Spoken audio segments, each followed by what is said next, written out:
kadrun-kadrun yang nggak percaya nih kalau Pak Ganjar sudah membangun 71 puskesmas dan 54 rumah sakit umum daerah. Memang menerima kenyataan prestasi dari calon lawannya ini memang sangat menyakitkan.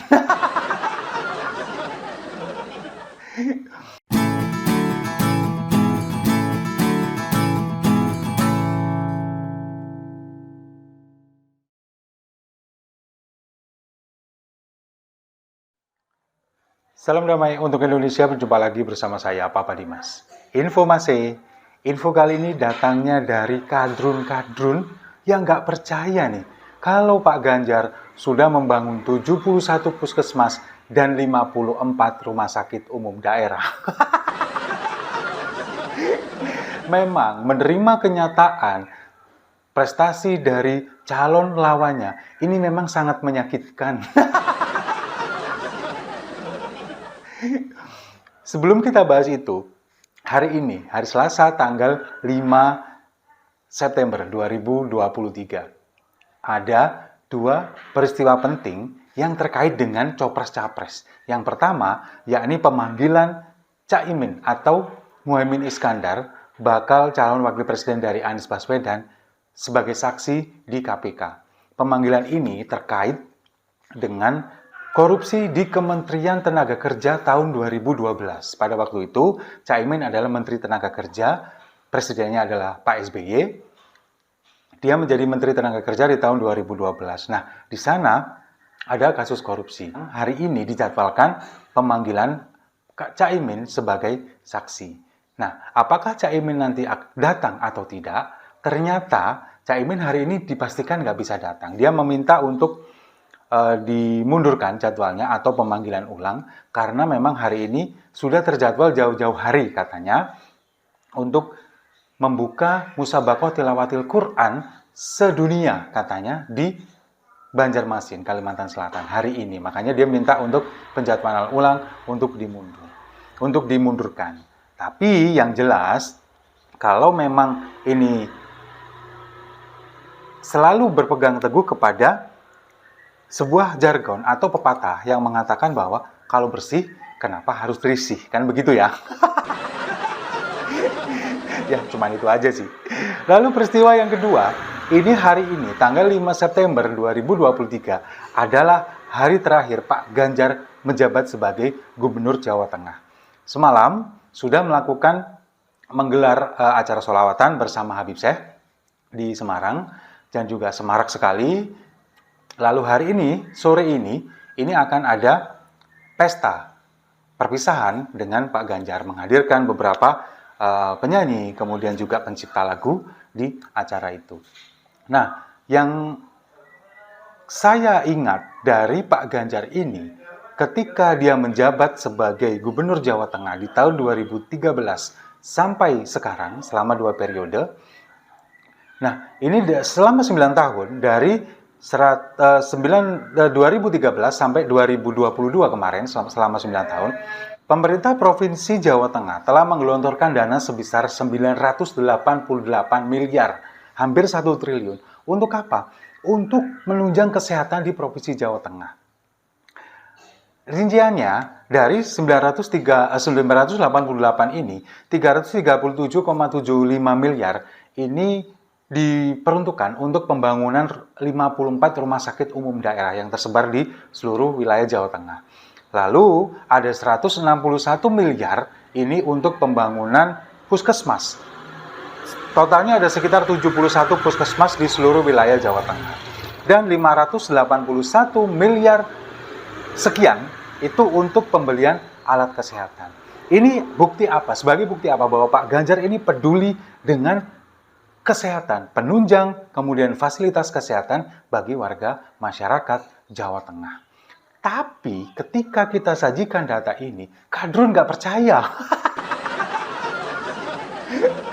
Mereka nggak percaya dan membantah data ini.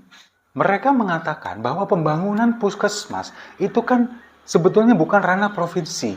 Itu adalah ranah kota dan kabupaten. Yang ini saya setuju, benar. Kali ini setuju saya dengan Kadrun. Benar memang, pembangunan puskesmas itu adalah kewenangan dari kota dan kabupaten. Tapi pemerintah provinsi ini punya kewenangan untuk memberikan bantuan dana, menggelontorkan dana untuk menunjang kesuksesan pembangunan puskesmas ini. Karena apa? Kalau memang ini sukses, nanti kan yang akan berefek kepada seluruh warga masyarakat di satu provinsi itu. Pemerintah Provinsi Jawa Tengah ini sudah memberikan atau menggelontorkan dana sebesar 161 miliar rupiah untuk pembangunan 71 puskesmas yang ada di Jawa Tengah. Ini rinciannya sudah saya tampilkan di samping ini ya. Dari tahun 2013 sampai dengan tahun 2022. Sehingga dari sampai akhir tahun 2022 itu ada 880 unit puskesmas yang terdiri dari 373 unit puskesmas rawat inap dan puskesmas rawat jalannya 507 unit tersebar di seluruh Jawa Tengah. Ini merupakan bukti nyata konsistensi atau janji yang sudah dilaksanakan oleh Gubernur Jawa Tengah, Ganjar Pranowo, untuk menunjang kesehatan, untuk membantu memulihkan kesehatan masyarakat yang ada di Jawa Tengah. Tanggung jawab atau komitmen dari pemerintah provinsi untuk disalurkan kepada seluruh kota dan kabupaten yang ada di provinsi itu, masing-masing kota dan kabupaten itu sangat berpengaruh kepada pelaksanaan ini semua. Karena apa? Karena anggaran di setiap masing-masing kota dan kabupaten, ini saya yakin jumlahnya jadinya terbatas. Kalau untuk dialokasikan ke kesehatan, pendidikan, kemudian pembangunan yang lain, ini terbatas. Makanya peran dari pemerintah provinsi ini kemudian diperlukan untuk membantu ini semua. Nah, inilah kemudian peran dari Pak Ganjar untuk melakukan ini. Kalau ini misalkan seorang pemimpin tidak punya jiwa yang seperti ini, punya tanggung jawab seperti ini, nggak mungkin terjadi. Contohnya, dengan dana yang terbatas ini, dibagi-bagi, APBD yang terbatas dari Jawa Tengah ini dibagi-bagi untuk pembangunan ini tanpa utang, tanpa meminjam ke sana kemari. Ini dana murni dari APBD. Sementara di belahan bumi yang lain, di Provinsi DKI Jakarta, gubernurnya utang dana pemulihan ekonomi nasional ini justru digunakan untuk pembangunan stadion. Coba bayangkan sekarang, bandingkan 161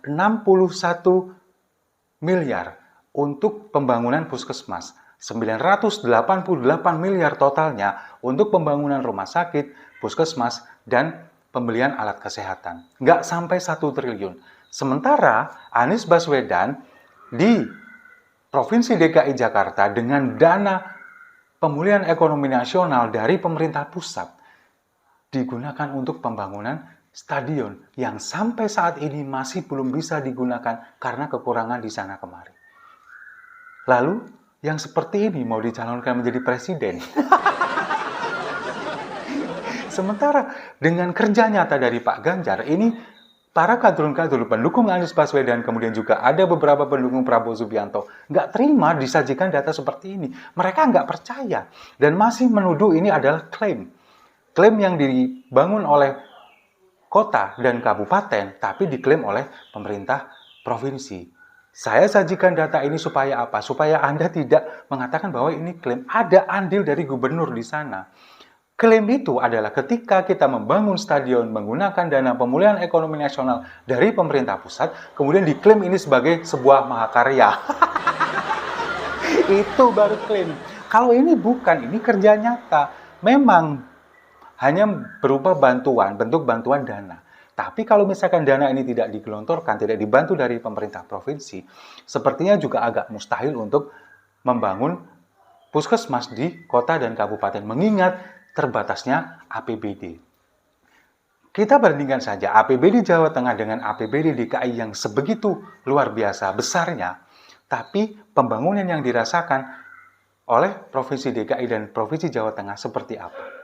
Nah, itulah semangat-semangat ini, kemudian pembangunan yang selalu dilakukan oleh Pak Ganjar Pranowo, ini yang akan dibawa untuk menjadi modal dia menjadi presiden di 2024.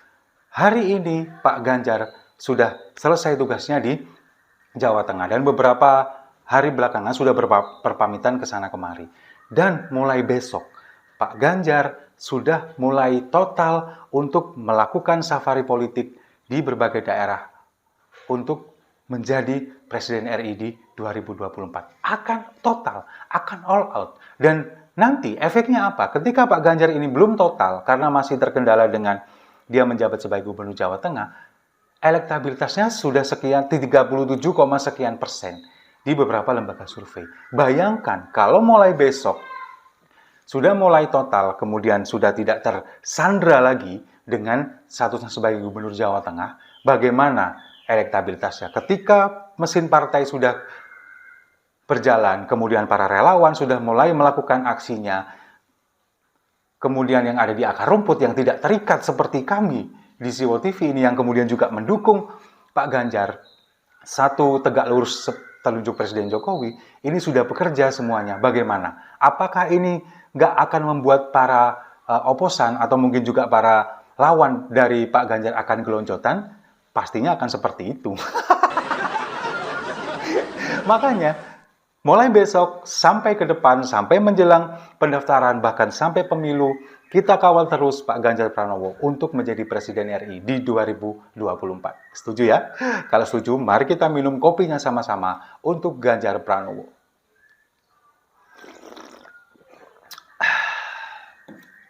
Saya rasa itu. Terima kasih sudah menyimak. Jangan lupa like, komen, dan subscribe. Sampai jumpa di video-video saya selanjutnya. Gerak cepat, Indonesia maju.